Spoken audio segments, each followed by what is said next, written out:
Llevo todo el fin de semana pensando en ese programa que hicimos el pasado 5 de noviembre. He ido a buscarlo expresamente, en el que hablábamos de los disturbios sociales y cómo las élites impulsaban ese caos para implantar el Great Reset y de cómo pues estábamos justo a punto de vivir episodios como estos, ¿no? Tampoco era muy difícil acertar en el caso de Francia, pero el problema es que esto es un fenómeno global, globalista. Estamos asistiendo a las consecuencias de un proceso absoluto de desintegración social provocado. Hay que tener en cuenta que esto está completamente provocado. Se le ha dado hilo a la cometa, como solemos decir, para luego poder justificar determinadas medidas de represión. Han vuelto locos a los policías hasta que llega un momento en el que cometen barbaridades como la del chaval este, que había muchos oyentes que me decían, bueno, pero es que este chaval era un delincuente. Bueno, ya, pero el Estado de Derecho es que esto hay que detenerlo, ¿no? Y hay que ponerlo a buen recaudo. Si me dijeras que vivía en un país donde lo normal es llevar una pistola al cinto, pero en este caso no era así, ¿no?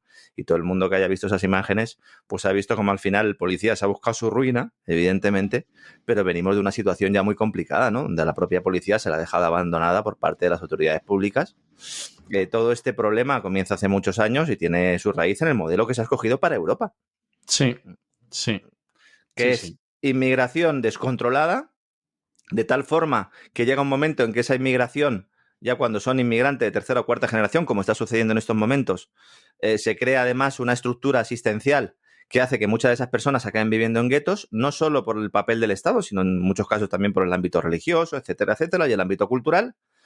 No se promueve una integración porque se permite de alguna manera que cada uno pues, pueda hacer de su capa un sayo, y cuando tú tienes ya pues un contexto preparado para los disturbios, pues solo te hace falta una mecha, ¿no? Esto no es como lo que estaba pasando con los chalecos amarillos, cuando la gente salía a la calle para protestar por la crisis económica, para protestar por la reforma de las pensiones, para protestar contra la Agenda 2030. No, no, no. Esto es algo que lleva ahí, es un caldo de cultivo importante y que se deriva de cómo unos burócratas, en lugar de defender los intereses de sus ciudadanos, han colaborado en la destrucción interna de sus propias sociedades. Entonces aquí los culpables son los que están ahora mismo reunidos en Francia, que se ha reunido Macron con 200 alcaldes. Bueno, pues ustedes son los culpables. Sin embargo, nos van a decir que los culpables somos nosotros. Es más, los culpables van a ser aquellos ciudadanos franceses que han salido a la calle palo en mano para intentar defenderse de las hordas. Exactamente. Porque esa es la otra cuestión aquí. Dicen, no, la culpa la van a tener los fascistas, ¿no? La van a tener la extrema derecha, como ya estamos viendo en muchos sitios, ¿no? Ese tipo de argumentos, ¿no? Cuando uno deja que el Estado, que tiene el monopolio de la violencia, deje de utilizar ese monopolio de la violencia o lo utilice solo para determinados ciudadanos y para otros no, llega un momento en el que la sociedad misma responde. Y cuando responde, ¿qué hacen los gobiernos? Decir que hace falta más control. Esto es viejísimo ya. ¿Mm? Los ciudadanos que sufren asaltos y violaciones día tras día comienzan a defenderse por su cuenta, a tomarse la justicia por su mano, y es entonces cuando los gobiernos aprovechan para acelerar esa agenda de control. Usando el caos en buena medida inducido para avanzar en lo que llevamos contando sábado tras sábado en el gran reseteo en cesarvidal.tv. Le faltó tiempo a Macron para decir que lo primero que iba a hacer es controlar las redes sociales. Lo mismo que hizo Sí, sí, Chrystia Freeland en se le Canadá. vio, pero vamos, se le vio, pero se le vio, ¿eh?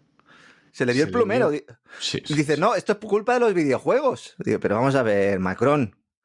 Es culpa del Fortnite. Fortnite es un juego en el que, bueno, pues es multijugador por internet, es gratuito y es bastante popular precisamente porque es gratuito y consiste, pues, ir por ahí pues matando gente, básicamente, ¿no? Pero bueno, como son los videojuegos, ¿no? Pues ahora la culpa la tienen los videojuegos, no la tiene Macron. No la tiene un Macron puesto ahí por los Rothschild para hacer lo que está haciendo, para ir destruyendo poco a poco su propia sociedad, ¿no? Esto lo hemos visto en otros países, con distintos orígenes. Y lamentablemente, lo decía esta mañana en una entrevista, me hacían en un canal de televisión, esto va a pasar en más sitios. Bueno, eso tiene visos de pasar en más sitios y además, fíjese, lo contaba yo en el editorial de hoy, hace ahora 30 años le hicieron una entrevista a Hassan II, primo del rey de España, como usted sabe, gran enemigo de España, como sabe todo el mundo. Mi hermano le llamaba, ¿no? Como... No, sí, exactamente, sí, ¿no? Sí. Y además un personaje muy siniestro, pero muy inteligente. O sea, dejó un Marruecos infinitamente más poderoso y más fuerte de lo que era cuando él llegó al trono, que es lo que se supone que tienen que hacer los reyes. Entonces, en una entrevista en la televisión francesa, le preguntan si está favorable si es favorable a la integración de los magrebíes en Francia. Y dice, bueno, yo no lo llamaría integración, yo lo llamaría intento de integración. Y dice, bueno, ¿y usted es que cree que no es posible? Dice, no, no, es imposible. Dice, en Europa esto ha funcionado porque era la misma cultura y luego además en Europa ya se sabe que lo que ha venido del este pues ha ido hacia el oeste, se han integrado, es la misma cultura, etcétera. Dice, pero esto es una cultura distinta. Dice, van a fracasar ustedes, dice, porque nunca van a ser franceses y en todo caso serán malos franceses. La periodista se queda pasmada y dice, pero bueno, ¿nos está usted desanimando o qué? Dice, bueno, yo le desanimo en referencia a los míos, a los marroquíes. Yo le digo que no los van a poder ustedes integrar nunca. Tampoco quieren ellos integrarse desde ese punto de No, vista. no, pero él lo dice Pretenden en la una entrevista. integración. Sí, sí, Él lo sí. dice en la entrevista, dice, es que ellos no se van a integrar. Dice, no es cuestión de ustedes, dice, es que no se van a integrar, no quieren integrarse. En Y lo abril reconoce. en abril del 2021 hubo 1.000 militares franceses que le dijeron a Macron lo que iba a pasar. Se lo dijeron. En una tribuna, a modo de manifiesto, publicado en una revista, Valores Actuales, es la traducción en español, Valeurs Actuels sería, y ahí planteaban que si la situación no se corregía, esto llevaría, cito textualmente, a la desintegración que junto al islamismo y las hordas de las barriadas periféricas lleva a la secesión de muchas partes de la nación para transformarlas en territorios sometidos a dogmas contrarios a nuestra Constitución. Es decir, esto se sabía y se lo habían dicho públicamente. Lo que nadie llega a comprender, porque he recibido un montón de preguntas este fin de semana, pasa todo en fin de semana últimamente. ¿Se ha dado cuenta usted, don César? Tuvimos lo de Rusia Sí, es que en el los anterior fines de aquí. semana es más fácil. Incluso creo que va a haber algunas elecciones en fin de semana. Pero me preguntaba mucha gente y me decía, bueno, pero ¿y esto cómo puede ser? Digo, pero si es que llevamos hablando de esto día sí, día también. Sí. Hay una ola de protestas sociales que se va a ir produciendo, que van a ser el germen en algunos sitios de una serie de disturbios, como el caso de Francia, que con motivo de la crisis económica, de la crisis energética, de la crisis institucional, de una crisis de valores también, por qué no decirlo, se producen y van a ser respondidos primero dejando actuar y luego mediante la fuerza pura y dura.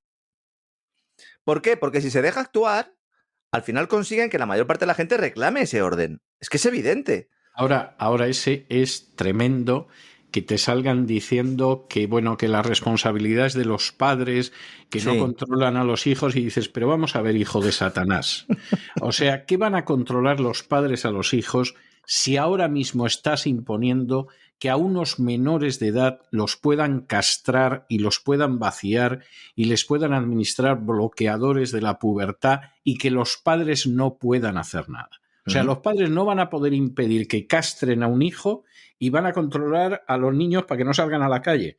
Hombre, por amor de Dios. Cuando O en, sea, cuando en buena medida estamos hablando de barrios que de verdad que hay gente que a lo mejor no ha estado en Francia nunca, y estoy hablando de París, de la capital. Hay en otros determinados sitios que es peor aún, pero uno va por el centro de París y tiene una situación relativamente normal, pero hay determinados barrios que no sé, a veces uno tiene la sensación de que va andando por algunas de las capitales de algunos países de Hispanoamérica que tradicionalmente pues, han tenido una inseguridad manifiesta, ¿no? Y luego tenemos el concepto estructural de la propia Europa, ingredientes del caos previo, y que ya nadie puede decir que su exposición se limite solo a teóricos de la conspiración, porque lo estamos viendo. Inflación global coordinada a largo plazo, destructora de sociedades, persistente gasto de estímulo, que es como lo llaman, para el endeudamiento masivo. Estrangulamiento ecologista del sector energético. Ni siquiera es ecologista, pero ellos dicen que es ecologista. Luego, a todo esto se añadió esa locura destructiva de los confinamientos, cuando se produjo con la crisis sanitaria, y luego la incesante promoción de la locura woke o de todos los principios sociales de la agenda globalista. Usted acaba de mencionar ahora uno, pero hay otros muchos, de tal manera que esto es una tormenta perfecta de caos planificado a nivel mundial, y al final a la gente se le va la olla, y al final la gente que está al límite actúa. Esto no se está justificando, evidentemente, ninguno de los elementos, ¿no?, que se están produciendo ahí. Y luego, si tienes servicios de inteligencia que se infiltran en estos movimientos para enseñarles a hacer la guerra, pues ahí lo tienes. Hay mucha gente que no comprende esto porque piensa que no se puede ser tan malvado para promover una agenda de este tipo. Pero es que aunque se quiera eludir el componente ético, el moral o incluso el religioso, que aquí no lo eludimos, pero yo sé que algunos oyentes lo eluden, lo cierto es que desde hace décadas se ha metido a la sociedad en una decadencia estructural de sistema que ahora está siendo acelerada y sobre todo catalizada con crisis de todo tipo. Y es lo que tenemos. Y lo cuenta Klaus Schwab, el presidente del Foro Económico Mundial, en el libro Great Reset, cuando habla de la agitación social.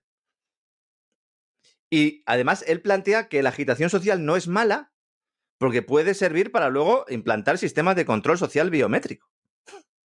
Ese es el Efectivamente, reset. la agitación social es mala si nos perjudica, es estupenda si nos ayuda a hacer lo que queremos.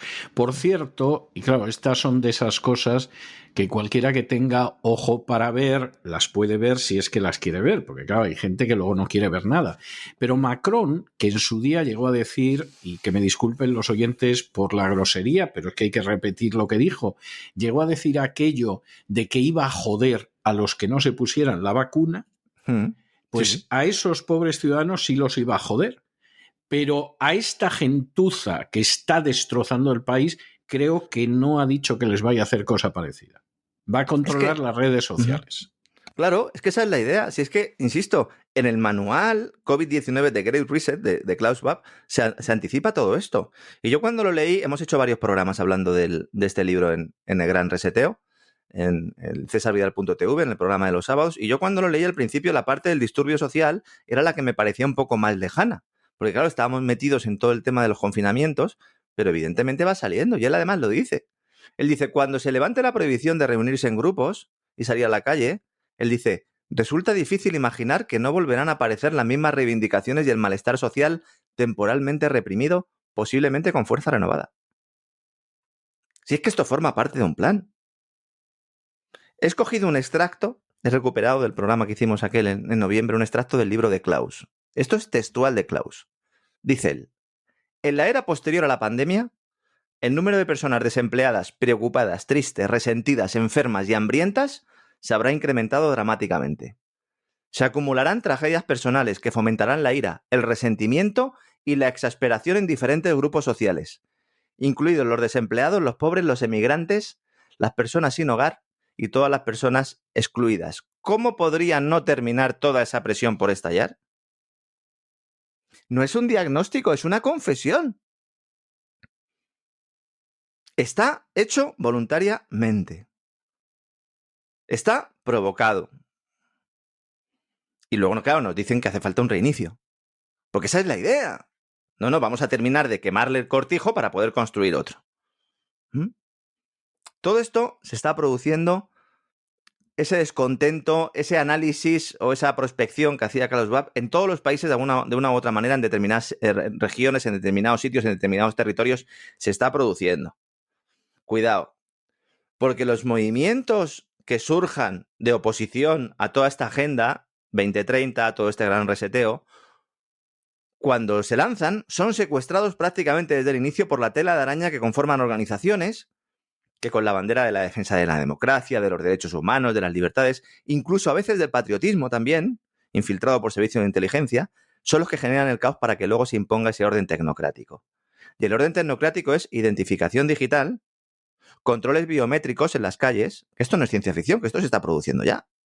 El desarrollo del 5G, el verdadero peligro que tiene para la sociedad, no es que nos vayan a controlar a todos con unos chips que nos van a meter en el cuerpo, etcétera, etcétera. No. El problema que puede generar el 5G es que es la plataforma necesaria para poder instalar el control biométrico, porque para poder facilitar, ¿no?, todos los datos necesarios para que la propia inteligencia artificial y para que el propio software de las propias cámaras que se vayan poniendo en las calles y todos esos servidores necesitan tener un ancho de banda importante. Y ese es el principal elemento. Es decir, el 5G no está hecho para que podamos ver la televisión en 4K. Está hecho para poder favorecer esa inteligencia artificial y ese Big Data, que tiene un montón de aplicaciones muy útiles y que nos sirven a todos durante todos los días para hacer un montón de prácticas, pero también sirve a los malos. Y cuando los malos son los que dicen ser el Estado y se arrogan el derecho de ser el Estado, es cuando es el problema. Y estamos en ese camino. ¿Acabaremos nosotros pidiendo que pongan cámaras con identificación biométrica? Bueno, pues ya lo estamos viendo. Solo hace falta 3 o 4 semanas de una situación como en Francia, en cualquier capital del mundo, para que todo el mundo pase por el aro de la tecnocracia. Y la divisa digital y lo que haga falta. Y el control de las redes sociales. El control de las redes sociales no sé, es como si te pusieran un bozal directamente. Y fíjense que nosotros aquí siempre hemos defendido... Claro, Totalmente. nosotros aquí siempre hemos defendido el uso anónimo de Internet. Y eso que sufrimos, el otro día lo comentábamos, suplantaciones de identidad prácticamente todos los días. Pero en el momento en el que te tengas que identificar para hacer todas las prácticas cotidianas, y entonces te dirán, bueno, si tú no eres de los que lanza cócteles Molotov, no te tienes que preocupar. Y dice, ya, bueno, y si un día vienen a violar a mi señora, entonces a lo mejor sí que cojo un cóctel Molotov. Sí. Y dice, bueno, ya, claro, es que, claro, si lo hacemos en defensa de la democracia, podemos llevar a tu señora en defensa de la democracia también. Cuidado, que estamos sentando las bases. Y los malos, y cuando digo los malos son los que llevan a cabo esta agenda, no pueden implantarla si nosotros no colaboramos. Y vamos a acabar colaborando en muchos de los países, ¿no? Me ha gustado hacer esta precisión al principio, aunque no tenga mucho que ver con la economía, pero es que hemos recibido muchísimos mensajes, ¿no? Por eso Don César también le ha dedicado su editorial y en el boletín también hemos hablado de esto, ¿no?